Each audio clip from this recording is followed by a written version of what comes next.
ہوتا ہے کہ حضرت سیدنا ابراہیم علیہ الصلوۃ والسلام اور حضرت اسماعیل علیہ السلام نے کون سی عظیم قربانی آپ نے عطا فرمائی. آپ کو 3 دن خواب آیا.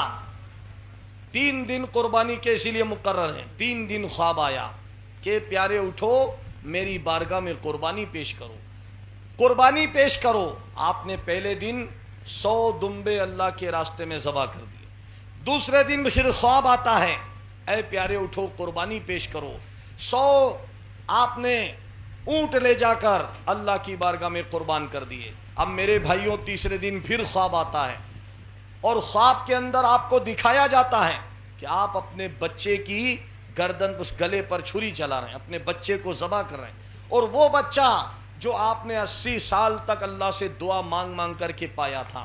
تو اصل میں اللہ تعالیٰ فرما رہا ہے کہ جانور ذبح کر دینا قربانی نہیں ہے، اپنے بچوں کو اللہ کے راستے میں لگا دینا یہ قربانی ہے میرے بھائی.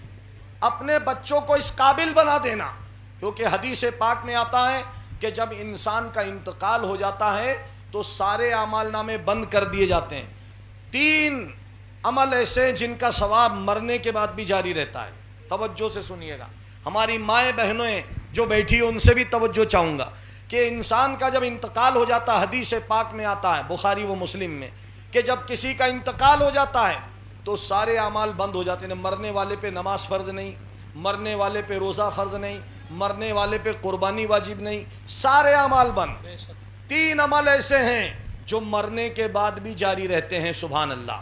ایک تو فرمایا کہ مرنے والا کوئی ایسا علم چھوڑ کر جائے کہ مرنے کے بعد بھی لوگ اس سے فائدہ اٹھائیں. مثال کے طور پہ کوئی علم کی کتاب لکھ دے، کوئی بیماری کا علاج ایجاد کر دے. جیسے کورونا کووڈ-19 آیا تھا، اس کا کوئی ٹیکہ ایجاد کر کے چلا جائے. جتنے لوگوں کو اس سے فائدہ ہوگا مرنے والے کو ثواب ملتا جائے گا. فرمایا اگر علم چھوڑ کر نہ جائے، ہنر چھوڑ کے نہ جائے. دوسرا فرمایا کوئی ایسا کام کر کے چلا جائے کہ اس کے مرنے کے بعد بھی لوگ اس سے فائدہ اٹھائیں. مثال کے طور پر لوگوں کے لیے کنواں کھدوا دیا جائے، پیاؤ لگا دیا جائے. آج بڑے افسوس کی بات ہے میرے بھائیوں کہ جس گاؤں میں پیاؤ نہیں ملے سمجھ لو مسلمانوں کا گاؤں ہے. آج نبی نے فرمایا پانی پلانا سب سے افضل صدقہ ہے، لیکن مسلمان آج دیکھ لیجئے ابھی ہمارے ہندو بھائی کے 100 مندر ہیں، 99 مندر کے باہر میں پیاؤ لگا ہوا نظر آئے گا، پر کوئی مسجد ایسی نہیں 1% ہوگی جس کے باہر پیاؤ نظر آئے. میرے بھائی اللہ کے رسول نے فرمایا پانی پلانا افضل صدقہ ہے. ہم محرم کے اندر سبیل لگاتے ہیں، شربت پلاتے ہیں، لیکن بس 10 دن کے اندر ہمارا جو ہے بخار اتر جاتا ہے. اس کے بعد ہم کبھی پانی نہیں پلاتے لوگوں کو. اللہ کے رسول نے صحابہ اکرام کو ایک واقعہ سنایا کہ فرمایا ایک بدکار عورت آ رہی تھی، ایک بدکار عورت آ رہی تھی. یہ ایک واقعہ بیچ میں آ گیا ہے کہ ایک فاحشہ عورت تھی، طبائف عورت. وہ کہیں راستے سے جا رہی تھی اور اسے پیاس لگی تو اس نے دیکھا کہ کنواں ہے اور کنویں کے اندر سے پانی پیا تو کیا دیکھا ہے کتا بھی پیاسا تھا، وہ بھی اس عورت کے پاس آ گیا. کتے کی پیاس سے زبان لٹک رہی تھی اور کتا نڈھال ہو رہا تھا، ان قریب کے مر جاتا. اس عورت کو کتے پر دیا آ گئی. اس نے کنویں سے پانی اپنا کپڑا گیلا کر کے کنویں سے نکالا اور کتے کے منہ میں کچھ قطرے ٹپکا دیے. میرے بھائیوں کتے کو پانی پلا دیا. وہ کتا ٹھیک ہو کر چلا گیا. اللہ کے رسول فرماتے ہیں کہ کتے کو پانی پلانے کی وجہ سے اللہ نے اس طبائف کی مغفرت فرما دی اور اس کے سارے گناہ معاف فرما دی. ارے ایک جانور کو پانی پلانے پر یہ ثواب ہے میرے بھائیوں. تو اگر ہم انسانوں کو پانی پلائیں، ابھی ہم کیسور سے لے کر بڑنگر تک چلے جاؤ، پیاؤ مل جائے تو سمجھ لینا ہندو بھائیوں کا ہی گاؤں ہے، اور پیاؤ نہیں ملے تو سمجھ لینا مسلمانوں کا گاؤں. تو میرے بھائیوں ہمارے نبی نے فرمایا کہ پانی پیاؤ لگا کر لوگوں کو پانی پلانا بہت بڑا ثواب ہے. اگر آپ کے گھر کے باہر راستہ ہے اور لوگ نکلتے ہیں تو اپنی والدہ کے ایصال ثواب میں 10واں کراؤ مت کراؤ، 20واں کراؤ مت کراؤ، لوگوں کے لیے پیاؤ لگا دو کہ میری ماں کے ایصال ثواب میں پیاؤ لگایا. جتنے لوگ پانی پیئیں گے اس کا ثواب تمہاری مرحوم والدہ کو ملے گا، تمہارے مرحوم باپ کو ملے گا، تمہارے خاندان والوں کو اللہ تعالیٰ اس کا ثواب عطا فرمائے گا. کتنا بڑا ثواب ہے. لیکن آج نہ تو اس کے بارے میں تقریر ہوتی ہے، نہ ملا لوگ تقریر کرتے ہیں، کہتے ہیں نیم حکیم خطرے جان اور نیم ملا خطرے ایمان. تو میرے بھائیوں میں خود مولانا ہوں، لیکن ایسے لوگوں کو اللہ سلامت رکھے جو دین کی ایک طرفہ تعلیم دے رہے ہیں. تو میں درود پاک پڑھے اللہم صلی علی میں عرض کر رہا تھا کہ 3 عمل ایسے ہیں جو مرنے کے بعد بھی جاری رہتے ہیں. پہلا تو فرمایا کوئی علم چھوڑ کر کے جائے جس سے لوگ فائدہ اٹھائیں. دوسرا فرمایا کوئی ایسا عمل چھوڑ کر جائے, مثال کے طور پر لوگوں کے لیے پیاؤ لگوا دے, لوگوں کے لیے راستہ بنا دے, لوگوں کے لیے مسجد بنا دے, لوگوں کے لیے کوئی ہسپتال بنا دے, اس کے مرنے کے بعد بھی اس پر ثواب جاری رہے گا.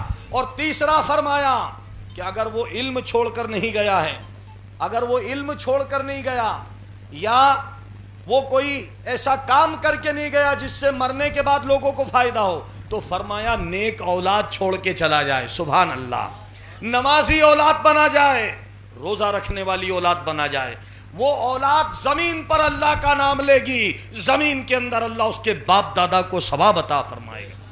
ایک مشہور روایت آتی ہے جو اکثر, ایک منٹ یار تھوڑا پاؤں, ہاں کوئی بات نہیں, ایک مشہور روایت آتی ہے, نیچے کھڑے ہو جاتے ہیں, تھوڑا پاؤں ہے نا, سن, کہ حضرت عیسیٰ علیہ السلام کا ایک واقعہ ہے.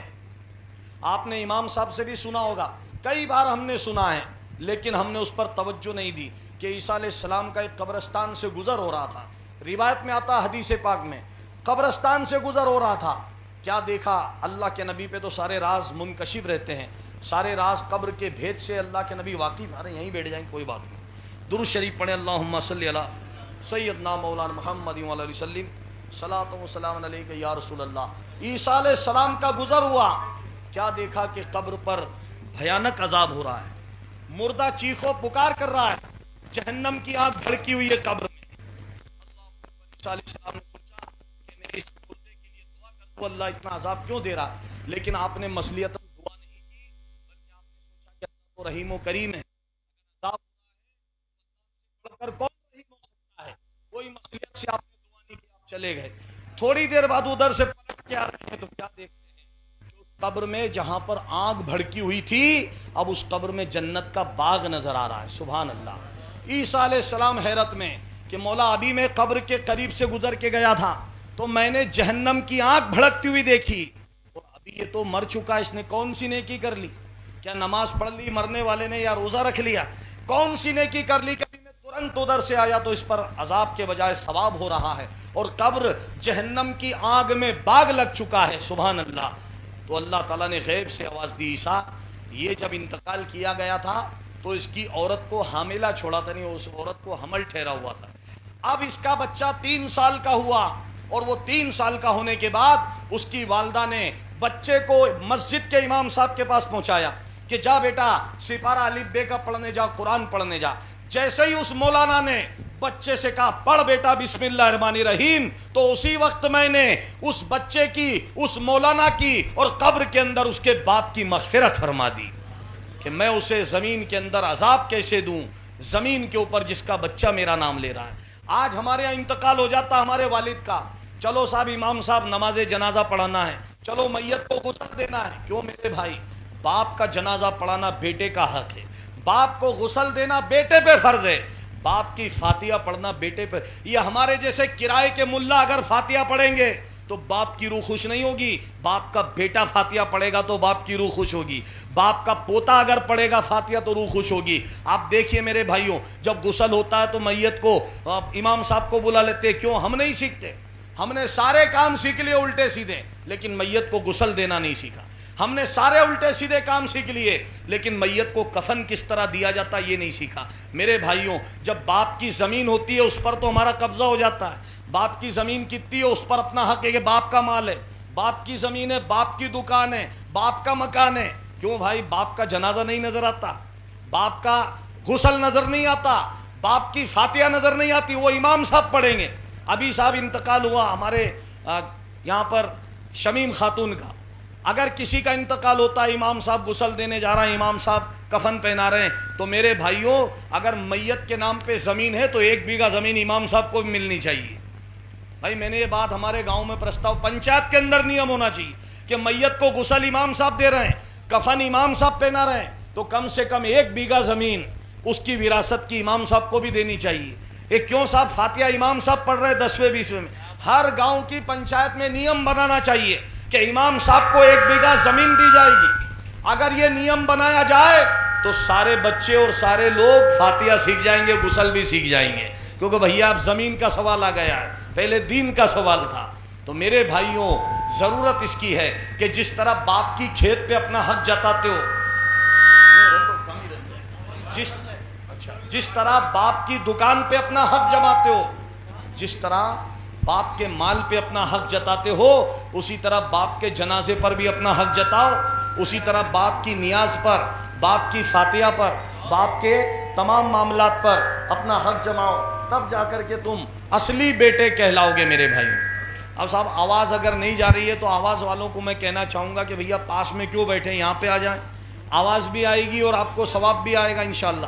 درود پاک پڑھیں, اللہم صلی علی سیدنا مولانا محمد وعلی وسلم. تو میرے بھائیوں, اگر دنیا میں کچھ لے کے جاؤ نہ جاؤ, مرنے سے پہلے اپنے بچے کو نمازی بنا کے جاؤ, مرنے سے پہلے اپنے بچے کو روزہ دار بنا کر جاؤ, مرنے سے پہلے اپنے بچے کو تعلیم یافتہ بنا کر جاؤ, مرنے سے پہلے اپنے بچے کو نیاز و فاتحہ سکھا کر جاؤ, تاکہ بچہ ہماری قبر پر فاتحہ پڑھ سکے, بچہ ہمیں غسل دے سکے, بچہ ہمیں کفن پہنا سکے, بچہ ہمیں قبر میں دفن کر سکے. اگر ہم نے یہ کر دیا تو میرے بھائیوں 10واں 20ویں کی ضرورت نہیں ہے, آپ کو آپ کا بچہ ہی کافی ہے. جب تک بچہ زندہ رہے گا قبر میں عذاب, قبر میں اس کے باپ کو ثواب ملتا رہے گا.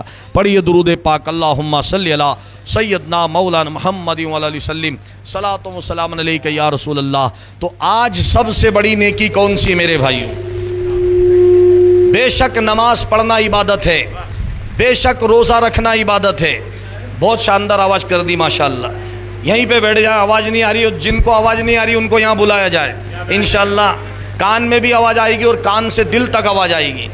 درود پاک پڑھیں, اللہم صلی علی سیدنا مولانا محمد وعلی وسلم, صلاۃ و سلام علیک یا رسول اللہ. سب سے بڑھ کے عمل کون سا ہے میرے بھائیوں اسلام کے اندر؟ آپ کہیں گے کہ صاحب نماز پڑھنا ہے, بے شک نماز مومن کی معراج ہے. دوسرا عمل کون سا ہے؟ روزہ رکھنا, بے شک روزہ رکھنا بہت بڑی نیکی ہے. تیسرا ثواب کون سا؟ حج کرنا.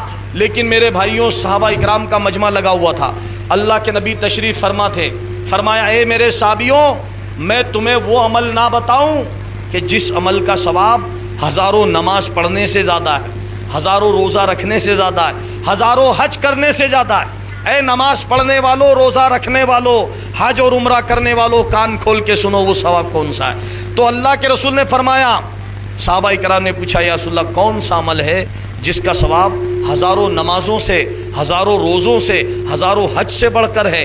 تو اللہ کے نبی نے فرمایا کہ اگر دو مسلمانوں کے بیچ میں جھگڑا ہو, دو مسلمانوں کے بیچ میں واد وواد ہو, چاہے وہ دو پڑوسی ہوں, دو میاں بیوی ہو, یا کوئی آس پڑوسی ہو یا رشتہ دار ہو, دو مسلمانوں کے بیچ میں اگر واد وواد ہو, اگر جھگڑا ہو, فساد ہو, ان دو مسلمانوں کے بیچ میں اگر کوئی صلح کروا دے گا, سمجھوتا کروا دے گا, تو اللہ اسے ہزاروں نمازوں کا ثواب عطا فرمائے, ہزاروں روزوں کا ثواب عطا فرمائے. آج گاؤں گاؤں میں پھوٹ پڑی ہوئی ہے, گھر گھر میں پھوٹ پڑی ہوئی, ساس بہو میں جھگڑا چل رہا ہے, بھائی بھائی کی نہیں بن رہی ہے, باپ بیٹے کے اندر بھی بات ہو گیا ہے. میرے بھائیوں تم حج کرنے جا رہے ہو کعبے میں, ارے کیا ملے گا تجھے کعبے میں؟ تیرے باپ سے تیری بول چال بند ہے, تیرے بھائی سے تیرا آنا جانا بند ہے, تیری ماں سے تیرا بول چال بند ہے. کیا ملے گا تجھے کعبے کا چکر لگا کر؟ میرے بھائی اگر تو اپنے بھائی کو خوش کرتا ہے, اگر تو اپنی ماں کی خدمت کرتا ہے, اگر تو اپنے باپ کی فرما برداری کرتا ہے, تو تیرا کعبہ بھی یہی ہے, تیرا مکہ بھی یہی ہے, تیرا مدینہ بھی یہی ہے.